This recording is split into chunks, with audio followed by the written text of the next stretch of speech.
2년 전 전 세계를 지진 공포에 시달리게 했던 동일본 대지진을 기억하시는지요? 지진 관측이 시작된 이후 네 번째로 큰 규모의 지진이었다고 합니다.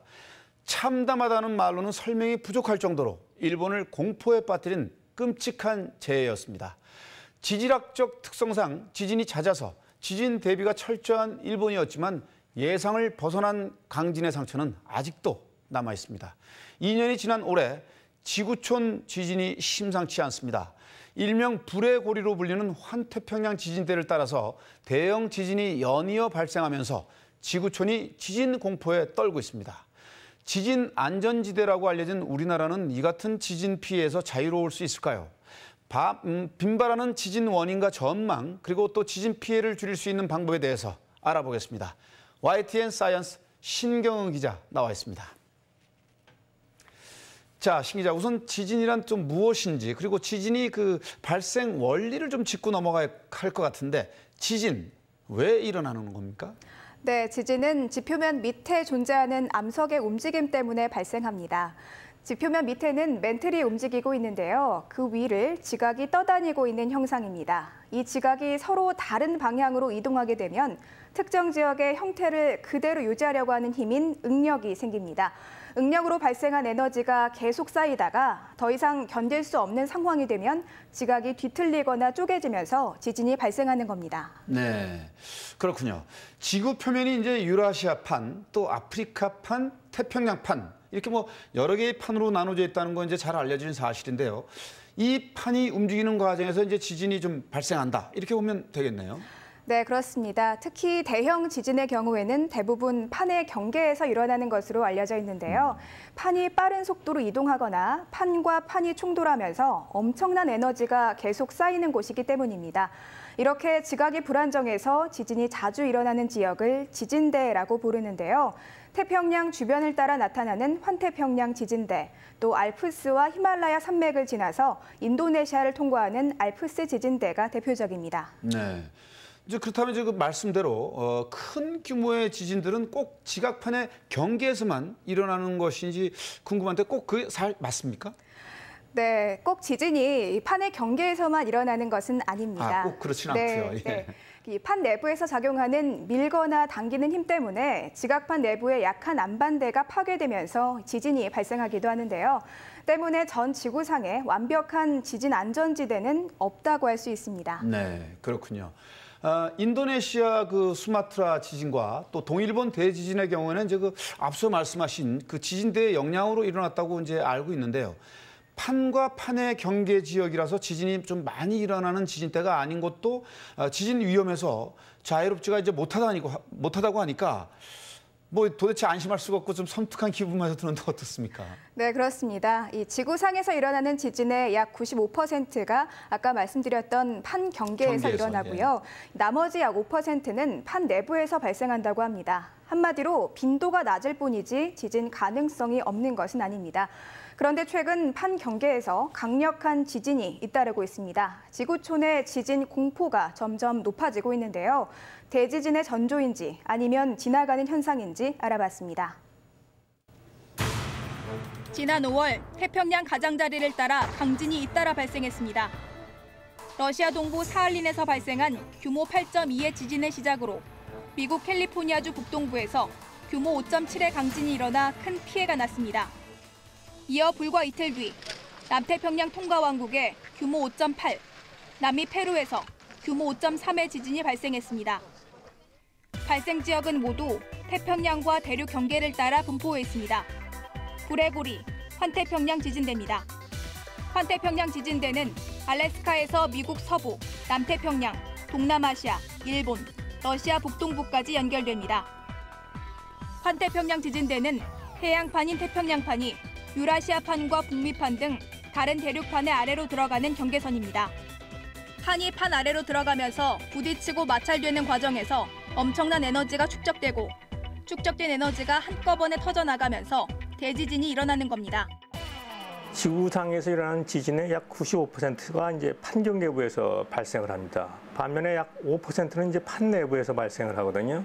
대규모 지진은 판과 판이 서로 모이는 그런 수렴형 판경계에서 집중적으로 발생을 합니다. 그런데 바로 환태평양 지진대는 그런 수렴형 판경계부에 속하기 때문에 지진 활동이 아주 잦고 또 화산 활동도 많이 일어납니다. 지구상에서 관측된 역대 최악의 지진이 대부분 이 환태평양 지진대에서 발생했습니다. 최근 50년간 세계적으로 규모 7.0 이상의 강진이 500회가량 발생했는데 이 가운데 15%가 브레고리에서 일어났습니다. 역대 지진 기록을 살펴봐도 10위권 내에 드는 지진이 모두 환태평양 지진대에서 일어났을 정도로 압도적입니다. 지진과 화산 폭발은 판과 판이 만나는 경계 지역에서 자주 발생합니다. 특히 환태평양 지역은 지각을 덮는 여러 개의 판 중 가장 큰 태평양판이 다른 대륙판들과 충돌하는 곳입니다. 역대 최악의 자연재해가 이 지역에서 자주 발생하는 이유입니다. 환태평양 지진대에서는 규모 8.0 이상 강진이 1950년에서 65년 사이 7차례나 발생했다가 잠잠해졌습니다. 이후 2004년부터 올해까지 6번의 초대형 지진이 발생했습니다. 이로 인해 최근 환태평양 지진대가 50년 주기의 초강진 빈발 시기로 접어든 것 아니냐는 우려가 높아지고 있습니다. 전문가들은 특히 인도네시아 대지진이나 동일본 대지진 같은 초대형 지진이 일정한 주기를 갖고 일어난다는 사실에 주목하고 있습니다. 이런 지진들은 1950년대, 60년대에 빈발했던 지진들이 20년간 지속된 걸로 봐서 2004년 이후로 발생하는 초대형 지진 역시 20년간은 지속될 거라고 생각이 됩니다. 그래서 앞으로는 10년 동안은 더 초대형 지진이 발생할 확률이 높다고 생각을 하고요. 실제로 지진의 나라 일본은 태평양 쪽 중남부 연안의 지진대에서 최대 규모 8.0급의 강진이 100년에서 150년 주기로 발생하는 것으로 나타났습니다. 게다가 2년 전 일어난 동일본 대지진으로 인해 판 경계가 매우 불안정한 상태이기 때문에 동일본 대지진과 비슷하거나 더 큰 지진이 발생할 수 있다는 불안감이 커지고 있는 상황입니다. 일본 정부는 최근 중남부 연안의 난카이 해구를 주목하고 있습니다. 이 지역에서 동일본 대지진과 비슷한 규모 9.0 이상의 초대형 지진이 일어날 가능성이 있다고 보고 있습니다. 이 때문에 주민들에게 비상식량을 비축하라고 지시하기도 했습니다. 전문가들은 초대형 지진은 도미노처럼 주변에 지진을 불러올 수 있고 지진 피해도 장거리에 걸쳐 확산될 수 있다고 지적합니다. 예를 들어 우리나라와 인접한 일본 서부 해역에서 지진이 일어나면 쓰나미 등 2차 재난도 발생할 수 있다는 겁니다. 일본의 서쪽, 그러니까 우리나라의 동해죠. 동해에 인근한 지역에 홋카이도나 혼슈 쪽에 역단층들이 많이 존재하거든요. 그래서 거기에 약 10년 내지 15년 주기로 규모 7.0 전후의 강진이 발생을 하거든요. 그래서 주로 역단층 따라서 발생을 하는데 거기에 지진이 발생하면 그 지진에 따르는 해일, 지진 해일이 우리나라 동해안에 심각한 피해를 줄 가능성은 있죠. 요동치고 있는 지구촌 화약고 환태평양 지진대. 대지진의 위험이 지구촌을 위협하고 있습니다. 네, 지진이 무섭고 이제 끔찍한 재앙이라는 것은 잘 알려진 사실입니다. 대규모 지진이 일정한 주기로 일어난다고 하니까 정말 우선 좀 걱정이 좀 되고요. 그런데 한편으로는 이제 지진 발생에 일정한 주기가 있다면 미리 예측하고 대비할 수 있는 것은 아닌지 궁금한데 그럴 수가 있습니까? 어떻습니까? 네, 말씀하신 것처럼 대규모 지진이 일정한 주기에 따라 일어난다는 게 학자들의 일관된 주장인데요. 네네. 그럼에도 불구하고 지진은 정확하게 예측할 수 없는 재앙입니다. 실제로 많은 학자들이 일본의 서일본 태평양 해역에서 대규모 지진이 일어날 것이라고 예상했지만 미처 예상하지 못한 동일본에서 지진이 일어났습니다. 게다가 지진으로 인한 화산 폭발이나 해일 등 2차, 3차 피해도 크기 때문에 발생 시기와 피해 예측은 거의 불가능하다는 게 전반적인 시각입니다. 네, 어렵군요. 정말 그 새삼 지진의 무서움을 실감하게 되는데요. 지진은 이제 결국 지표를 흔들어 버리면서 건물이 무너지면서 큰 피해가 나는데 지진이 처음 발생한 깊이에 따라서 지진 피해 또 크게 이제 달라진다고요. 네, 그렇습니다. 지표에서 얼마나 가까운 위치에서 지진이 일어나느냐에 따라서 그 피해 규모가 큰 차이를 보이는데요. 지진 규모가 같더라도 지표 깊숙이에서 일어나는 지진보다 지표 가까이에서 일어나는 지진의 진동이 더 크기 때문에 더 많은 피해가 나는 겁니다. 네. 그러니까 이제 지진이 어디에서 발생하느냐에 따라서 그 피해 규모가 이제 달라진다. 이렇게 말할 수가 있겠는데, 자, 그렇다면 궁금한 게 이제 판 내부에 위치한 우리나라는 어떻습니까? 네, 이 판 내부 환경은 판 경계에 비해서 지진 발생 빈도도 적고 또 지진의 크기도 작지만 지진이 주로 지하 5km에서 25km 사이 비교적 지표와 가까운 위치에서 발생한다고 합니다. 한마디로 지진 규모가 작더라도 지표에 직접적인 영향을 미치기 때문에 굉장히 위험하다고 할 수 있습니다. 네, 뭐 조금 다행스러우면서도 결국은 위험한 건 마찬가지네요. 게다가 이제 문제는 지진이 언제 어디에서 발생할지 이제 예측할 수가 없다는 거 아니겠어요? 그렇기 때문에 우리나라도 지진 대비를 이제 보다 좀 철저히 해야 하지 않나라는 그 위험론이 대두가 되는데 어떻습니까? 네, 우리나라는 지진 안전지대다 이렇게 생각하시는 분들 많이 계신데요. 지금까지는요. 네. 최근 들어서 한반도 지진 안전성에 대한 우려가 점점 커지는 상황입니다. 전문가들은 한반도에도 강진이 닥칠 수 있는 만큼 재난 대비를 보다 철저히 해야 한다고 충고하는데요. 아직까지 지진 대비에 아쉬운 점이 많습니다. 허술한 지진 대비 실태를 짚어봤습니다. 지난 4월 21일 전남 신안군 흑산면 여객선 터미널. 선착장에 설치한 CCTV 카메라 화면이 갑자기 좌우로 흔들리기 시작합니다. 순간적인 진동은 5, 6초 동안 계속됐습니다. 지진이 일어난 겁니다. 규모 4.9, 한반도 지진 관측 사상 6번째로 큰 지진이었습니다. 한 달 뒤 백령도 인근 해역에서는 규모 4.9 지진을 포함해 규모 2.0 이상의 지진이 하루에 무려 15번이나 관측됐습니다. 6월 초에는 광주 도심에서도 규모 2.7의 지진이 발생했습니다. 우리나라는 판 경계가 아닌 유라시아 대륙판 내부에 있습니다. 유라시아판도 그 내부에 작은 조각들로 구성되어 있는데 그중에 아무르판 안에 한반도가 위치하고 있습니다. 따라서 일본보다는 지진으로부터 상대적으로 안전합니다. 그런데 왜 최근 지진이 잦은 것일까? 전문가들은 한반도 땅속 움직임이 더 활발해졌다고 얘기합니다. 실제로 한반도에서 규모 3.0 이상의 지진은 80년대 16차례에서 2000년대엔 45차례로 3배 가까이 늘었습니다. 이로 인해 한국에서도 피해가 발생할 수 있는 강진이 일어나는 것 아니냐는 우려가 높아지고 있습니다. 실제로 우리나라 지각 내부에서 3-4군데 대규모 활성 단층대가 존재합니다. 역사적으로도 강력한 지진이 발생한 기록을 찾을 수 있습니다. 조선왕조실록 지진 기록에서 진앙지를 역추적하고 피해를 분석한 결과 1392년부터 1904년까지 512년 동안 규모 7 이상의 강진이 15회 확인됐습니다. 규모 6에서 7 사이의 지진도 66회나 발생했고 규모 5에서 6 사이는 374회나 일어난 것으로 조사됐습니다. 최근에 분석한 결과에 의하면은 한반도에서는 규모 7.0에 육박하는 큰 지진들이 발생한 기록들이 있고 특히 계기 지진에서 판단해 볼 때 지진이 거의 발생하지 않는다고 생각했던 수도권 지역에 굉장히 많은 지진 기록이 남아 있습니다. 이것이 의미하는 바는 굉장히 긴 주기를 가진 큰 지진들이 굉장히 수도권에 많이 발생했다는 걸 알 수 있습니다. 그래서 잔지진 개수가 적다고 하더라도 수도권이라든가 한반도 내부에서는 규모 7.0에 육박하는 지진들이 발생할 확률이 아주 높다고 할 수 있고요. 지진 진앙지는 대규모 단층에 존재하는 백령도와 속리산 부근, 울진 앞바다 등에 몰려 있습니다. 하지만 이례적으로 수도권에서도 150년에서 200년 주기로 규모 7의 강진이 수차례 발생했다는 충격적인 결과도 나왔습니다. 실제로 수도권에서 대형 지진이 발생하면 어떤 피해가 생길까? 규모 6.5의 지진이 발생하는 것을 가정해 분석한 결과 건물 3만 채가 무너지고 무려 8천여 명이 사망하는 것으로 나타났습니다. 지진은 규모가 1 올라갈 때마다 에너지가 32배 커지면서 피해가 기하급수적으로 늘어납니다. 지진 규모가 5.0 이상이면 서 있기 곤란할 정도로 땅이 흔들리며 건물에 금이 갑니다.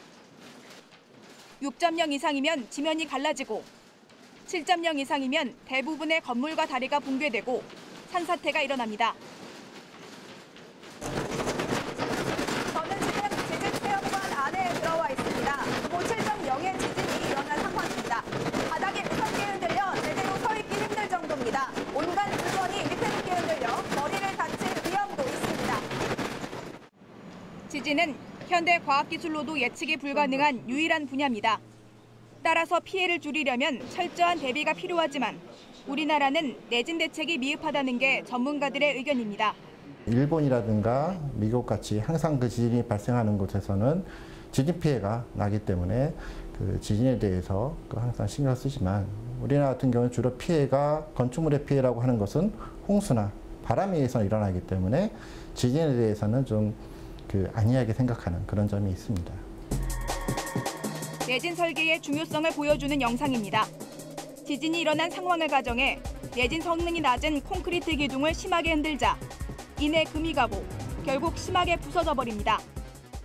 내진 설계는 3층 이상이거나 전체 면적이 1000제곱미터 이상인 건물이 의무 대상입니다. 하지만 이 기준이 정해진 것은 1988년.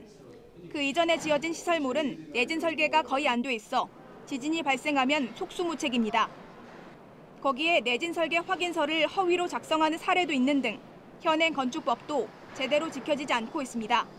원하는 내진 성능을 발휘하기 위해서는 그 내진 상세라는 것이 중요한데 그 철근 콘크리트 건물 같은 경우에는 주로 이제 그 후프라고 하는 그 주근 외에 들어가는 철근들이 있습니다. 그래서 그 철근을 그 규정에 따라 정확하게 시공하고 그다음에 그게 잘 발령되지를 감리를 통해서 확인하는 그런 절차가 중요하고요.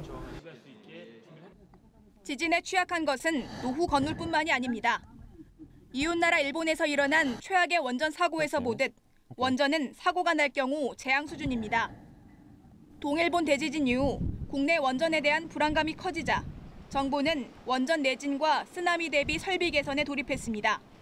내년도에는 방수문과 방수형 배수펌프를 설치를 하고 전원 상실에 대비해서 이동형 비상 디젤 발전기를 설치할 예정입니다.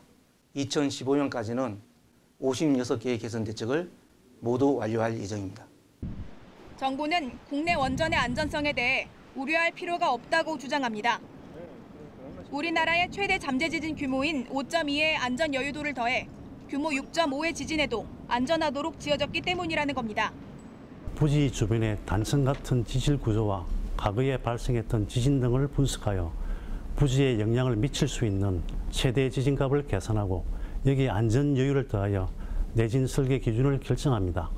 우리나라 원자력 발전소는 부지에서 예상되는 최대 지진인 규모 5.2보다 훨씬 큰 6.5의 강한 지진에도 충분히 견딜 수 있도록 내진 설계가 되어 있습니다.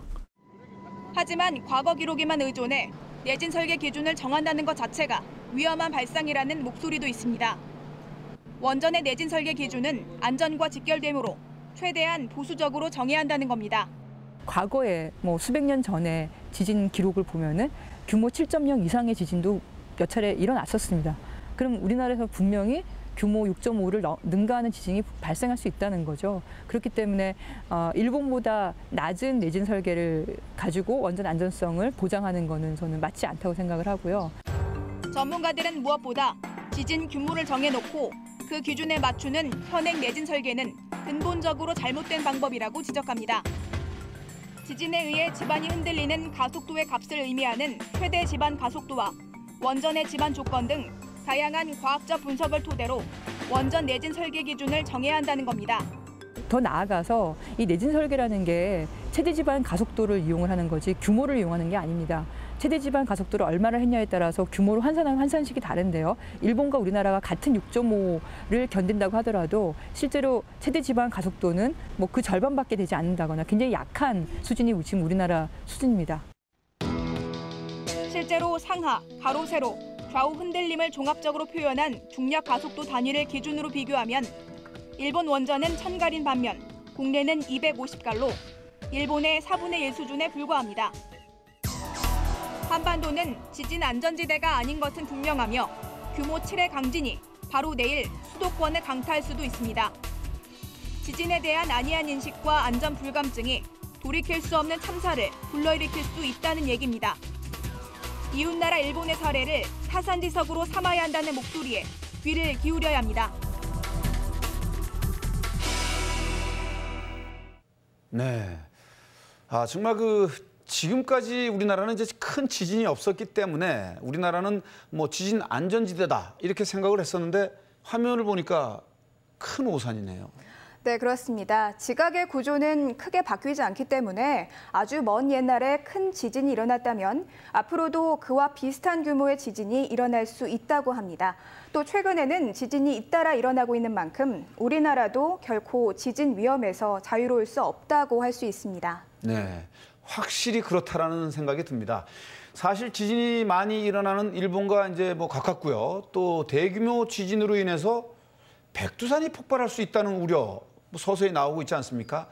하지만 아직까지는 내진 설계라든가 원전 관련 문제 등 지진 대비가 좀 확실히 좀 미흡한 것 같습니다. 네, 그렇습니다. 서울시 기준 내진 설계 건물의 비율을 보면요. 주거용 단독주택은 1.5%, 비주거 시설은 9.7%에 불과하다고 합니다. 뿐만 아니라 후쿠시마 원전 사고 이후 원전 안전에 대한 관심이 점차 높아진 상황인데요. 원전의 내진 설계 안전성뿐 아니라 쓰나미 대비 또 원전 발전 방식의 차이에 대해서도 정부와 시민단체 의견이 엇갈리는 상황입니다. 네, 내진 설계 기준은 정말 엄청나게 약하네요. 네. 정말 일본의 경우는 이제 대지진 직후에 탈원전을 촉구하는 목소리가 좀 많았던 것으로 알고 있는데요. 우리나라의 원전도 이제 안정성을 두고 논란이 많은 만큼 많은 걱정이 됩니다. 우리나라도 좀 보다 적극적인 지진 대비를 해야 할 것 같다라는 생각이 드는데요. 국가 차원의 지진 대비 방안 어떻게 돼 있습니까? 네, 각 지역의 이 지진 발생 확률을 파악할 수 있도록 지진 위험 지도를 만들고 있는데요. 지진 위험 지도가 완성되면 위험도에 따라서 지진 대비책을 강화하고 내진 설계 기준도 차등 적용할 계획이라고 합니다. 네, 자연재해는 미리 예측할 수 없기 때문에 그야말로 신의 영역이 아닐까라는 생각도 듭니다. 하지만 재난 피해를 예방하고 줄이는 일은 우리 인간이 할 수 있는 일인 것 같습니다. 설마 하는 마음이 우리를 재난 피해로부터 지키지 못하는 것은 아닌지 생각해 봐야 할 때입니다. 신경원 기자 수고했습니다. 한 주간의 뉴스와 이슈가 있는 현장을 찾아가는 박상원의 YNNOW. 오늘 준비한 소식은 여기까지입니다. 감사합니다.